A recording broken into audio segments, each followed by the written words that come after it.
TN4225. 2255 അല്ലേ? ആ okay. KL9 3663.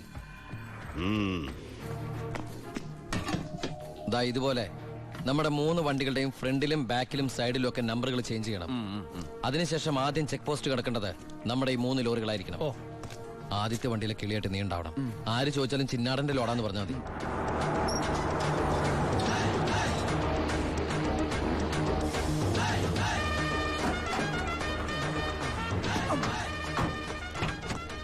നമസ്കാരം. ചിന്നാടൻ മുതലാളിയുടെ ലോറികളാ, 3 ലോഡുണ്ട്. എന്താണ് വണ്ടിയില്? പെട്രോളാ? അല്ല, ഡീസലാ. കുറുപ്പേ സർ, ചിന്നാടന്മാരുടെ ലോറികളാ. ആ നമ്പരല്ല ഒന്ന് ചെക്ക് ചെയ്തേ.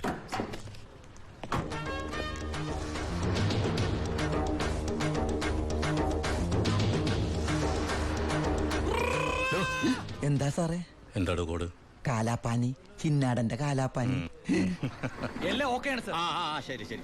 എന്റെ കന്നി ലോഡാണ് സാർ, അനുഗ്രഹിക്കണം. ഒന്ന് പോക്കിക്കോ. വണ്ടി പോട്ടെ, എടുത്തോ. വിട്ടോ.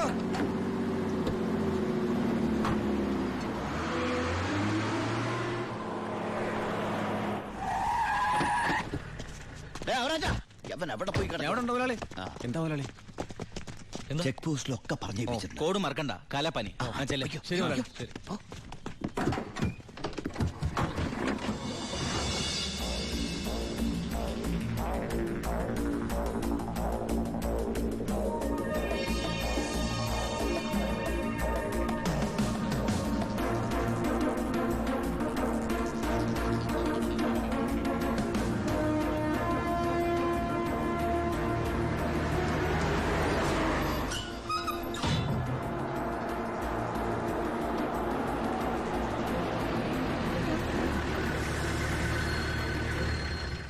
നമസ്കാരം സാറേ. നീ എന്നെ സാറിന് വിളിക്കരുത്. സോറി സാറേ. അയ്യാ, ഒന്ന് പൊക്കി തരണേ. പൊക്കി തരാവടാ.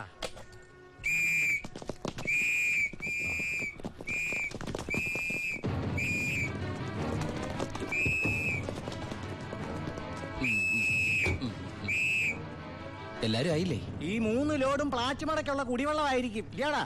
അല്ല, സ്പിരിറ്റാ. സ്പിരിറ്റോ? ആ, കേറി പരിശോധിക്കണോ?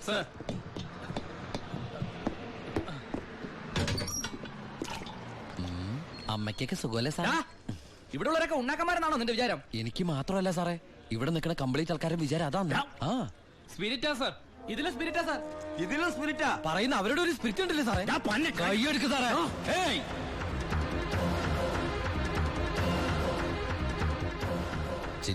ചിന്നാടന്റെ ലോറിയിൽ സ്പിരിറ്റ് കടത്തുന്നതിന് എന്റെ മെക്കട്ടങ്ങനെ കേറിയണ്ടല്ലോ.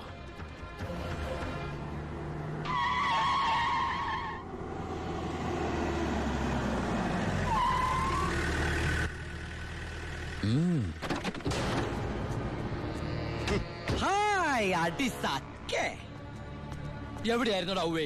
വണ്ടിയുടെ മുമ്പിലല്ലോ എസ്കോട്ട് വരുന്നത്. ഇവരെന്നെ സംശയിച്ചില്ലയോ? എന്നതാണോ പ്രശ്നം? ഈ ലോറികൾ ആരെന്നുള്ളതാ പ്രശ്നം. ഇതെന്റെ ലോറികൾ തന്നെ. കേട്ടല്ലോ, എല്ലാരും കേട്ടല്ലോ. കള്ള സ്പിരിറ്റുമായിട്ട് വന്ന ഈ 3 ലോറികളും നമ്മുടെ ബഹുമാനപ്പെട്ട വർക്കിച്ചിന്റേതാണെന്ന്. അപ്പൊ എന്നതേ പറയുന്നത്? ഇത് നമ്മുടെ ലോറികളല്ല. അത് തന്നെയാണോ ഞാനും പറയാൻ വന്നത്. ഇത് നമ്മുടെ ലോറികളല്ല. ഇത് വർക്കിച്ചിന്റെ ലോറി തന്നെ. ഇത് കൊച്ചുവളുടെ പേരിലായിട്ടിരിക്കുന്നത് ചഞ്ചൽ. ഇത് എന്റെ ലോറികളെ അല്ല. അല്ലേ? അല്ലെന്ന് പറഞ്ഞില്ലേ? അപ്പൊ ഓക്കെ. വർക്കിച്ചായന്റെ ലോറികൾ അല്ലെങ്കിൽ നമുക്ക് പിടിച്ച് അകത്തിട്ടല്ലോ സാറേ. എന്തായാലും ഉടമസ്ഥൻ വരുമല്ലോ. അപ്പൊ അയാളെയും പിടിച്ച് അകത്തിടാം. എങ്ങനെയുണ്ട് എന്റെ ഐഡിയ? സാറിന് ടോയ്ലറ്റ് പോകാൻ പറ്റുന്നുണ്ടോ? ഫേസ് വല്ലാണ്ടിരിക്കണു. വർക്കിച്ചായ ഒന്ന് ഇങ്ങോട്ട് വന്നേ. വന്നേന്ന് ഇങ്ങോട്ട് വന്നേന്ന്. ഞാനല്ലേ വിളിക്കണേ. വർക്കിച്ചന് ലോറി ലോഡ് അടക്കം വൻ നഷ്ടം വരുമെന്ന് എനിക്കറിയാം. വർക്കിച്ചന്റെ വണ്ടികളുടെ നമ്പർ ഉപയോഗിച്ച് എന്റെ ലോറികള് 1 മണിക്കൂർ മുമ്പ് പാലക്കാട് അതിർത്തി കടന്നു. ഇനി മഷിയിട്ട് നോക്കിയാലും കിട്ടില്ല. എന്തിനാ വർക്കിച്ചൻ എന്റെ റൺവേ കയറി കളിച്ചത്? അതുകൊണ്ടല്ലേ ഞാൻ കയറ്റി കളിച്ചത്. ഇനി എന്റെ റൺവേ കയറി കളിച്ച ഇതൊരു സാമ്പിൾ വെടിക്കട്ട. തൃശൂർ പൂരം കാണാൻ പോകുന്നേ ഉള്ളൂ. വരട്ടടവേ. ഒന്ന് തള്ളിക്കേ. അയാളെ വിളി. സാറേ ഒന്ന് പൊക്കിക്കേ.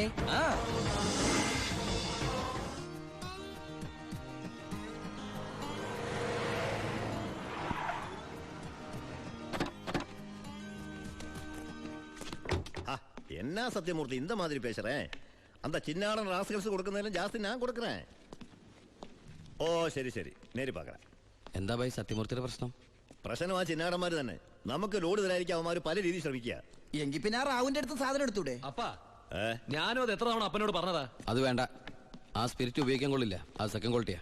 അതെ, ഈ ബിസിനസ് നമുക്ക് മോക്ഷം കിട്ടാനേ നടത്തണമെന്നല്ലോ. അങ്ങനെ പറയരുത് ജോണി. ചെയ്യുന്നത് സ്പിരിറ്റ് കച്ചവടാണെങ്കിലും അതിലുണ്ട് ഒരു നേരുന്നറിയും. ഇന്നേ വരെ നമ്മുടെ സ്പിരിറ്റ് ഉപയോഗിച്ചിട്ട് ആർക്കൊന്നും സംഭവിച്ചിട്ടില്ല. ആ വിശ്വാസം നശിപ്പിക്കരുത്. എന്ന് വെച്ചാ സത്യമൂർത്തിയുടെ ധോണി, നീ ഇതിൽ ഇടപെടണ്ട. ഓ ശിവ, അവനൊന്നും അറിയില്ല, വിട്ടുകള. ഏയ്. ഞാനേ സത്യമൂർത്തി ഒന്ന് കണ്ടിട്ട് വരാം. ആ ശിവ, നിനക്കൊരു കത്തുണ്ടായിരുന്നു ദുബായിന്ന്.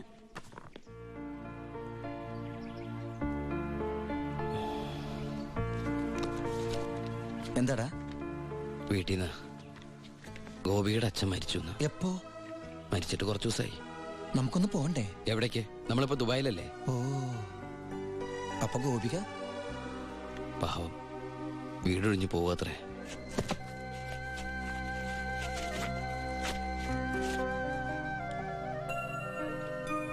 എന്നാ ഞങ്ങള് നാട്ടിലെ വീട്ടിലാരും ഇല്ലാത്ത സ്ഥിതിക്ക് മോളെ ദിവാകരന്റെ വീട്ടിൽ തന്നെ ആയിരിക്കും താമസിപ്പിക്കുക അല്ലേ?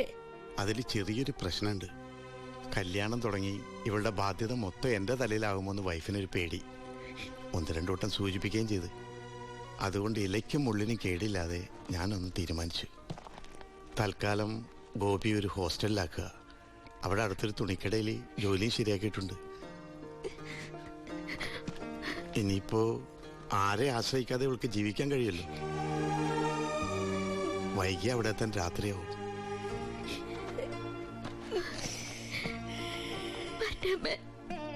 എന്റെ മോളെ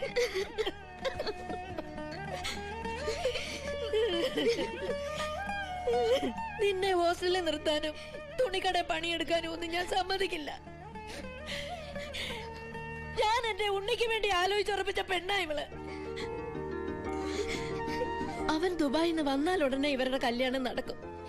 10 ദിവസം മുമ്പ് ഇവൾ ഈ വീട്ടിലേക്ക് കയറിയെന്ന് വിചാരിച്ച് ഒന്നും സംഭവിക്കാൻ പോണില്ല. ഗോപികയെ ഞാൻ എന്റെ അമ്പിളിയെ പോലെ നോക്കിക്കൊള്ളാം.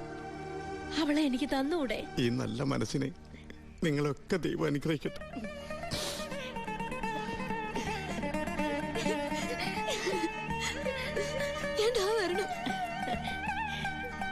വാ മോളെ.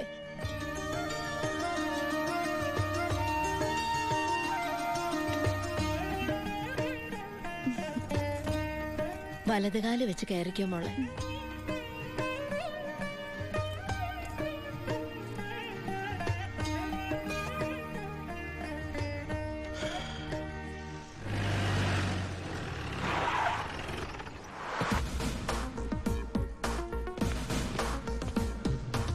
ഫസ്റ്റ് പോസ്റ്റിംഗ് അല്ലേ? അതെ സർ. ഷൈൻ ചെയ്യണ്ടെന്നൊന്നും ഞാൻ പറയില്ല. പക്ഷെ ഈ ഭൂലോകം ഒറ്റയടിക്ക് നന്നാക്കി കളയാമെന്നുള്ള വ്യാമോഹമൊന്നും വേണ്ടതെനിക്ക്. മനസ്സിലായോ? എടോ, ഈ വാളയാർ ചെക്ക് പോസ്റ്റ് പോലീസിന് വലിയ റോളൊന്നുമില്ല. എന്തെങ്കിലും ആവശ്യം വരുമ്പോ ഞാൻ വിളിച്ച് അറിയിച്ചോളാം തന്നെ. അതങ്ങ് ചെയ്തോണ്ടാ മതി. ഡീസന്റ് സ്ഥലമാടോ വാളയാർ. സാറ് പറയും പോലെ വാളയാർ അത്ര ഡീസന്റ് സ്ഥലമായിരുന്നെങ്കിൽ ആ ചെക്ക് പോസ്റ്റ് വഴി കേരളത്തിലേക്ക് സ്പിരിറ്റ് ഒഴുക്ക് ഉണ്ടാകുമായിരുന്നില്ലല്ലോ സർ. വല്ലവരും പറയുന്ന കേട്ടതല്ലാണ്ട് തനിക്ക് എന്തറിയാടോ വാളയാറിനെ പറ്റി? പാലക്കാട് ഡിസ്ട്രിക്റ്റിലെ തമിഴ്നാട് ബോർഡർ, കേരളത്തിലെ പ്രധാന ചെക്ക് പോസ്റ്റ്, സങ്കര ഭാഷ, വിസ്തീർണം 62.84 സ്ക്വയർ കിലോമീറ്റേഴ്സ്, ജനസംഖ്യ 16,000, police station strength 47 constables, 10 head constables, 2 ASI, 1 SI. ഈ വർഷം ചാർജ് ചെയ്യപ്പെട്ടത് 14 ക്രിമിനൽ കേസുകൾ, 250 പെറ്റി കേസുകൾ. ഇതല്ലേ സർ വാളയാർ? ചെക്ക് പോസ്റ്റിൽ പോലീസിന് വലിയ പണിയൊന്നുമില്ല, വേണ്ട. പക്ഷെ ചെക്ക് പോസ്റ്റ് കടന്ന് നമ്മുടെ അതിർത്തിയിലൂടെ വരുന്ന വണ്ടികളിൽ വല്ല കള്ളക്കടത്തും കണ്ടെത്തിയാൽ ഒരു SIയുടെ അധികാര പരിധി വെച്ച് എനിക്ക് കേസ് എടുക്കാമല്ലോ sir. Yes. Thank you sir.